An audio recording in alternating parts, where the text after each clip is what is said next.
بسم اللہ الرحمن الرحیم، السلام علیکم۔ لاہور ٹی وی کے ساتھ میں ہوں زلیخا ناصر، اور آج ہمارے ساتھ موجود ہیں کامران سعید عثمانی صاحب، جنہوں نے ماہرنگ لانگو کو بری طرح بے نقاب کر دیا ہے۔ ان سے بات کرتے ہیں۔ سر کیسے ہیں آپ؟ شکر اللہ کا، آپ سنائیں ٹھیک میں ہے؟ ٹھیک ہوں۔ خیریت سے؟ سر یہ ماہرنگ لانگو سے آپ کو کیا ایسی دشمنی ہے کہ آپ اس کو بلوچ نہیں لانگو کہتے ہیں؟ دیکھیں، ماہرنگ لانگو کے ساتھ ہمارا کوئی پرسنل ایشو نہیں ہے، اور کسی قسم کا بھی کوئی پرسنل اٹیکنگ نہیں ہوتی۔ جب آپ دیکھتے ہیں کہ آپ کے لوگوں کے بیچ میں پروپیگیشن کی جا رہی ہے اور آپ کے لوگوں کے اندر اینٹی اسٹیٹ ایجنڈا کو انجیکٹ کیا جا رہا ہے، تب آپ اس پہ رسپونڈ کرتے ہیں۔ کوئی پرسنل نہیں ہے، وہ ہماری بالکل بہنوں کی طرح ہیں۔ کوئی اس میں اس طرح کی بات نہیں ہے کہ ہم اسے کوئی پرسنل اٹیک کریں یا کوئی دشمنی ہو ہماری۔ میں نے فیکٹس اینڈ فگرس پہ بات کی، اور جو فردر آگے جا کے میں آپ کے ساتھ ایکسپلین بھی کروں گا، تو کوئی ایسی پرسنل چیز نہیں ہے۔ اچھا سر، وہ تو لیڈر ہے، اپنے آپ کو لیڈر کہتی ہیں کہ میں بلوچستان کی لیڈر ہوں۔ سر آپ کیوں نہیں لگتا کہ وہ لیڈر ہے؟ دیکھیں، لیڈر کا کام اپنے لوگوں کی بھلائی کے لیے کام کرنا ہوتا ہے، لوگوں کو استعمال کر کے اپنے پرسنل بینیفٹس لینے کے لیے نہیں ہوتا۔ خاص طور پہ آپ کو سمجھنے کی ضرورت ہے کہ بلوچستان کے اندر ایک بہت بڑی لابی جو ہے وہ اس طرح کی بچوں کو، اس طرح کی خواتین کو جو ہے وہ استعمال کرتے ہیں، جن کی ایک بیک گراؤنڈ سٹوری ہو، یا تو ان کے والدین میں سے کوئی دہشت گردی میں ملوث ہو یا دہشت گردی کا شکار ہوا ہو۔ اس طرح کے بچوں کو اٹھا کے ایک پوری سٹوری سیٹ کی جاتی ہے کہ دیکھیں جی، ریاست نے بچوں کے والدین کو اٹھایا اور مار کے جو ہے اس کے بعد گھر پہنچا دیا یا پھر مسنگ ہے۔ ان کو پروفائلنگ کی جاتی ہے، پوری ایک سٹوری سیٹ کی جاتی ہے، انٹرنیشنل فورمز پہ لے کے جایا جاتا ہے، اس بچی کو انٹروڈیوس کرایا جاتا ہے کہ جناب یہ دیکھیں بڑا ظلم ہوا، بچی نے بڑی مشکل سے زندگی گزاری، اور اس کے بعد پھر اس نام پہ فنڈنگ لی جاتی ہے۔ تو یہ کوئی لیڈرز کا کام نہیں ہوتا۔ لیڈر تو اپنے لوگوں کے لیے، اپنی قوم کے لیے چیزوں کو آسان بناتا ہے، بہتر بناتا ہے۔ آپ نے دیکھا ہوگا کبھی انفراسٹرکچر کی بات کرتی نظر نہیں آئیں گی، کبھی ایجوکیشن کی بات کرتی نظر نہیں آئیں گی، کبھی کسی قسم کی اس طرح کی کنسٹرکٹیو بات کرتی نظر نہیں آئیں گی۔ تو یہ میرا نہیں خیال کہ یہ لیڈر کا کام ہوتا ہے۔ لیڈر کا کام تو اپنے لوگوں کو گروتھ کے بارے میں سوچنا ہوتا ہے، اپنے لوگوں کو آگے لے کے بڑھنا ہوتا سر ہے اس آپ میں۔ کو کیسے لگتا ہے کہ اس کے جو فادر ہیں وہ کوئی دہشت گرد تھے؟ وہ تو کہتے ہیں کہ میرے فادر جو ہیں وہ آرمی میں تھے اور انہوں نے بڑا کام کیا نہیں بلوچستان کے لیے۔ آرمی میں نہیں تھے اس کے فادر۔ عبدالغفار لانگو جو ہیں، پورا بلوچستان ان کے نام سے واقف ہے۔ عبدالغفار لانگو BLA کے رکن تھے، اور BLA کا بہت بڑا دہشت گرد تھا۔ فورسز پہ اٹیک سے لے کے BLA کے لیے ریکروٹمنٹ تک سارا کچھ عبدالغفار لانگو جو ہے وہ کرتے رہے۔ اور اگر یہ باتیں ساری میں کلیم نہیں کرتا، BLA کے جو روحانی والد صاحب ہیں نا، ماما قدیر، جن کے مشوروں پہ اور جن کی انفارمیشن پہ BLA آلموسٹ ساری زندگی چلتی رہی ہے، ماما قدیر، وہ اپنی ویڈیوز کے اندر کلیم کرتے ہیں۔ میں آپ کو ویڈیو بھی وہ پرووائڈ کر دوں گا اچھا، آپ کے جس پاس میں، پروفس ہیں؟ جی میں نے آلریڈی بھی یہ ویڈیو بنائی تھی، اور میرے پاس یہ پروفس موجود ہیں۔ میں بلکہ آپ کو، اگر آپ کہیں گی تو اس پوڈ کاسٹ کی انسرشن کے لیے بھی دے دوں گا، آپ اس ویڈیو کو لازمی چلائیے۔ بالکل۔ ماما قدیر اپنی اس کے اندر کہہ رہا ہے، ویڈیو کے اندر کہہ رہا ہے کہ عبدالغفار لانگو کا جو حال BLA نے کیا، وہ ساری صورتحال دیکھ کے BLA کے اپنے بہت سے رکن جو ہے وہ BLA کو خیر بات کہہ کے چلے گئے کہ یار ہمیں بھی کہیں اسی طرح نہ ماریں جس طرح عبدالغفار لانگو کو مارا ہے۔ تو عبدالغفار لانگو بہت ایکٹیو، کیا کہتے ہیں، ایک پلیئر تھا، ایک دہشت گرد تھا BLA کا، اور اس کو ہٹ بھی BLA نے ہی کیا تھا، ٹھیک ہے، لے دے کے نام جو ہے وہ ریاست پاکستان کا ڈال دیا جاتا ہے۔ تو اس میں کوئی سچائی نہیں تھی کہ وہ فوج میں تھا، یا پھر کیا کہتے ہیں وہ کچھ پرو اسٹیٹ ایلیمنٹ تھا، یا کوئی بڑا محب وطن پاکستانی تھا۔ سر وہ یہاں ایک پہ BLA کا دہشت گرد تھا۔ آپ کو ٹوک رہی ہوں میں سر، یہ آپ ابھی کہہ رہے ہیں کہ ایک تو وہ BLA کا حصہ تھا، BLA کا دہشت گرد تھا، اور پھر آپ کہہ رہے ہیں کہ BLA نہیں مارا، تو وہ BLA کے لیے کام کر رہا تھا، تو مارا کیوں BLA نے؟ میں آپ کو بتا دیتا ہوں، ماما قدیر کی اگر آپ ویڈیو دیکھیں گے نا تو بڑا ویل ایکسپلینڈ ہے اس کے اندر چیز۔ بیسکلی BLA جو آج سے تقریباً کوئی تھوڑا عرصہ پہلے تک نا، جب تک انہیں پراپر را کی فنڈنگ اور پراپر کیش فلو ان کا سیٹ نہیں ہوا تھا، تو یہ آپس میں فنڈنگ کے لیے لڑتے تھے۔ مثال کے طور پہ ماما قدیر نے یا عبدالغفار لانگو نے کچھ بچے تیار کیے، امریکہ UK لے کے گیا، ان کے نام پہ فنڈنگ لے کے آیا، اور وہ پیسے خود کھا گیا۔ BLA کو پراپر اس کا پورشن پرووائڈ نہیں کیا یا حصہ نہیں دیا، تو BLA نے اس کو آرگنائزیشنل ڈسٹربنس کے اوپر ظاہرہ ہٹ کیا تھا۔ اب دیکھیں نا، وہاں سے مثال کے طور پہ $10,000 لے کے آئے ہیں، ادھر BLA کو جناب 2,000 3,000 دے دیا، باقی $5,000 جو ہے وہ خود کھا گئے۔ تو یہ ظاہر ہے وہ بھی ان کو بھی تو پیسے چاہیے تھے نا۔ اور اس طرح کی اور بھی معاملات ہوتے ہیں جب آپ ایک آرگنائزیشن کے اندر ہوتے ہیں، تو بہت سی چیزیں جو ہے وہ لیگ پولنگ بھی ہوتی ہے اس میں، پھر کیا کہتے ہیں جیلسی بھی ہوتی ہے، پھر اس میں کچھ آپ کی اپنی بھی کیا کہتے ہیں حرکتیں ہوتی ہیں۔ تو بہت سے فیکٹرز ہو سکتے ہیں۔ کوئی بھی آرگنائزیشن، خاص طور پہ جو یہ دہشت گرد آرگنائزیشنز ہیں، اس طرح کی ایکٹیویٹیز کرتی رہتی ہیں، اپنے کارکنوں کو، اپنے دہشت گردوں کو استعمال کرتے ہیں، اور اس کے بعد پھر ٹیشو کی طرح پھینک دیتے ہیں۔ اچھا سر، یہ بی ایل اے کا اصل مسئلہ کیا ہے؟ ابھی تک کنفیوز ہے ہماری عوام کہ بی ایل اے کا اصل مسئلہ کیا ہے. اس کا مسئلہ پنجابیوں کے ساتھ ہے، پختونوں کے ساتھ ہے، یا اپنے ہی لوگوں کے ساتھ ہے؟ دیکھیں بی ایل اے کا اصل مسئلہ ہے روٹی دا. وہ کہتے ہیں نا مسئلہ سارا روٹی دا. جی. یہ شو تو یہی کرتے ہیں کہ جی یہ سپریٹسٹ ہیں اور یہ بلوچستان کو پاکستان سے الگ کرانا چاہتے ہیں، لیکن ان کا فنڈامنٹل کیونکہ محرومیاں ہیں اور ایشوز ہیں تو اس وجہ سے یہ محسوس کرتے ہیں کہ جی یہ سپریٹ کرانا چاہتے ہیں. اصل ایجنڈا یہ نہیں ہے. محرومیاں تو پورے پاکستان کے اندر موجود ہیں. آپ دیکھیں نا کہ اگر جو بچہ لاہور میں پڑھ رہا ہے اور جو بچہ رحیم یار خان میں پڑھ رہا ہے، ٹھیک ہے، ان کی ڈیولپمنٹ پیرالل نہیں ہے. اب مثال کے طور پہ جو بچہ کراچی میں پڑھ رہا ہے اور جو بچہ ٹھٹھا کے علاقے میں پڑھ رہا ہے، ان دونوں کی ڈیولپمنٹ سیم نہیں ہے. بالکل. اسی طرح آپ جو بچہ پشاور کے اندر پڑھ رہا ہے یا سوات کے اندر پڑھ رہے ہیں جو بچے، ان کی آپس میں ڈیولپمنٹ سیم نہیں ہے. تو بھائی محرومی تو پورے ملک کے اندر ہے. ایک ان پیرالل ڈیولپمنٹ تو پورے ملک کے اندر موجود ہے. یہ کوئی وجہ نہیں ہے جس پہ آپ لوگوں کو مارنا شروع کر دیں. تو بی ایل اے بیسکلی ایک را فنڈڈ آرگنائزیشن ہے. اس کا مقصد صرف اور صرف فارن فنڈنگ لے کے پاکستان کی اکنامیکل سچویشن کو ڈسٹرب کرنا ہے، خاص طور پہ سی پیک. سب سے زیادہ بڑی تکلیف جو ان کو ہوتی ہے وہ سی پیک سے ہوتی ہے، کیونکہ نہ صرف ہمارے ہمسایہ ہمدرد ممالک بلکہ دنیا کے بہت سے ایسے ممالک ہیں جو پاکستان کی گوادر پورٹ سے گھبراتے ہیں. انہیں پتہ ہے کہ اگر یہ پورٹ ڈیولپ ہو جاتا ہے تو کل کو یہ ان کے لیے بھی ڈسٹربنس کریٹ کر سکتا ہے یا پھر ان کے بزنس کو افیکٹ کر سکتا ہے. تو بی ایل اے صرف ایک فرنٹ ہے انٹرنیشنل ایجنسیز کا جنہیں وہ فنڈنگ کر کے پاکستان کے اندر دہشت گردی اور ایک انسرجنسی کریٹ کرنے کی کوشش کرتے ہیں. یہ کوئی ان کا کوئی آئیڈیالوجیکل مقصد نہیں ہے. اب یہ سارا صرف ڈرامہ ہے. صرف پیچھے سے پیسے آ رہے ہیں اور یہ ان پیسوں کو جسٹیفائی کر رہے ہیں فورسز پہ اٹیک کر کے، عام لوگوں پہ اٹیک کر کے، پنجابیوں کو اتار کے، پختونوں کو اتار کے اور سندھیوں کو اتار کے گولیاں جو مارتے ہیں. یہ صرف ڈرامہ ہے.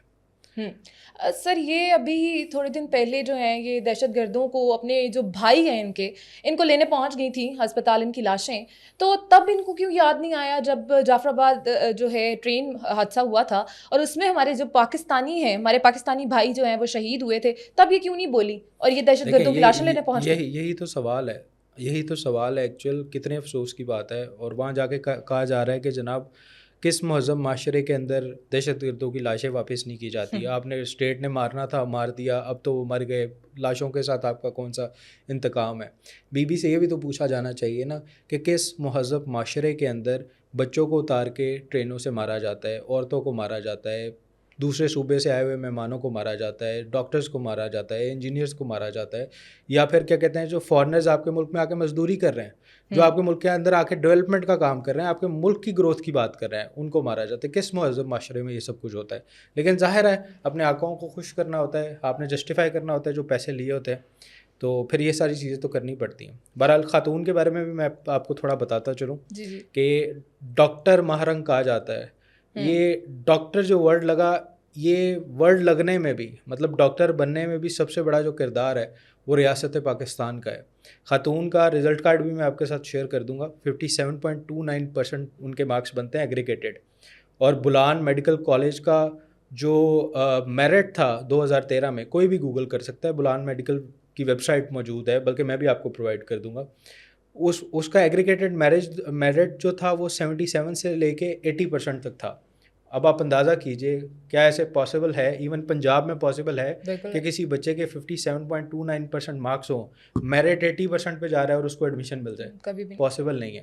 لیکن ریاست نے محسوس کیا کہ یہ سارے بچے جو ہیں یہ دہشت گردی کا شکار ہیں، ہمیں ان کے زخموں پہ مرہم رکھنا چاہیے. خاتون کا ایڈمیشن ہو گیا. پھر آپ نے دیکھا کہ ایک ویڈیو آئی جس میں خاتون اپنے والد کی قبر پہ بیٹھی ہوئی ہیں، دعا کر رہی ہیں، اور دعا کر کے سائڈ پہ ہوتی ہیں تو رونا شروع کر دیتی ہیں کہ جی میری فرسٹ ایئر کی فیس جو ہے وہ میری والدہ نے کپڑے بیچے اس طرح ادا کی، اور سیکنڈ ایئر کی فیس جو ہے وہ میری والدہ نے جولری بیچ کے ادا کی. اب یہ کتنی خطرناک بات ہے. میں آپ کو رسیدیں بھی پرووائڈ کر دوں گا. ریاست ماہوار پر منتھ جو ہے 10,000 روپیز مارنگ لانگو کو جو ہے وہ پے کرتی رہی.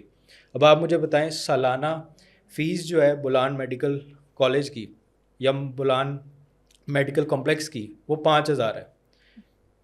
ریاست 10,000 روپیہ مہینہ دے رہی ہے. 1,20,000 روپیہ آپ سال کا لے رہی ہیں، دینا آپ نے 5,000 ہے. والدہ کو کپڑے کیوں بیچنے پڑتے ہیں؟ سر والدہ کے کپڑے اتنے ایکسپینسو تھے کہ وہ جو ہے بیچ کے، ویسے کہتی ہیں ہم غریب ہیں، غربت جو ہے وہ ناچ رہی ہے، اور ویسے جو ہے وہ ان کے پاس جولری بھی آ گئی اور کپڑے بھی آ گئے. ہو سکتا ہے دیپک پدوانی سے ڈیزائن کرائے ہوں والدہ نے، وہی اتنے مہنگے بک سکتے ہیں. ہاں میں اگر بولوں کہ میں ابھی اپنے یہ کپڑے اتار کے بیچوں تو کوئی مجھے اس کے 500 روپے بھی نہیں دے گا. ٹھیک ہے نا. تو پیسے تو کپڑے تو اس طرح نہیں بکتے. اور اول وہ تو سیکنڈ چیز ہے کہ سستے بکے یا مہنگے بکے. سب سے پہلی بات تو یہ ہے کہ ضرورت پیش کیوں آئی.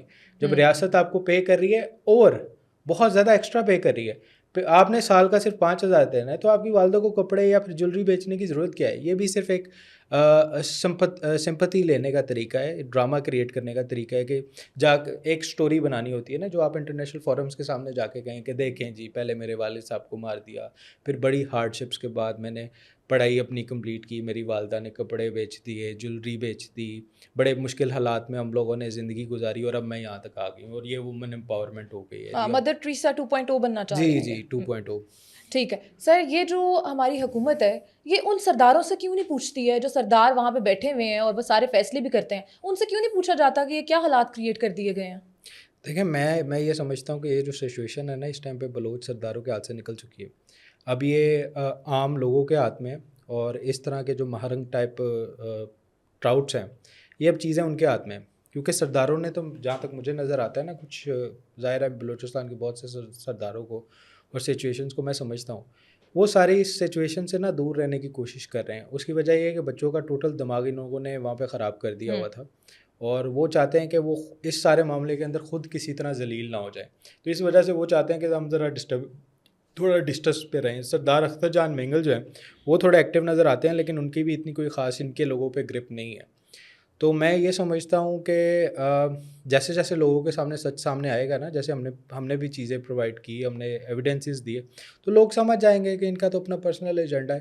ان کا کیا کہتے ہیں بلوچوں کے ساتھ یا پھر لوگوں کی بھلائی کے ساتھ کوئی تعلق نہیں ہے. یہ صرف باہر سے پیسہ پکڑیں گے اور سکون سے جا کے کسی UK کینیڈا امریکہ میں جا کے سیٹل ہو جائیں گے.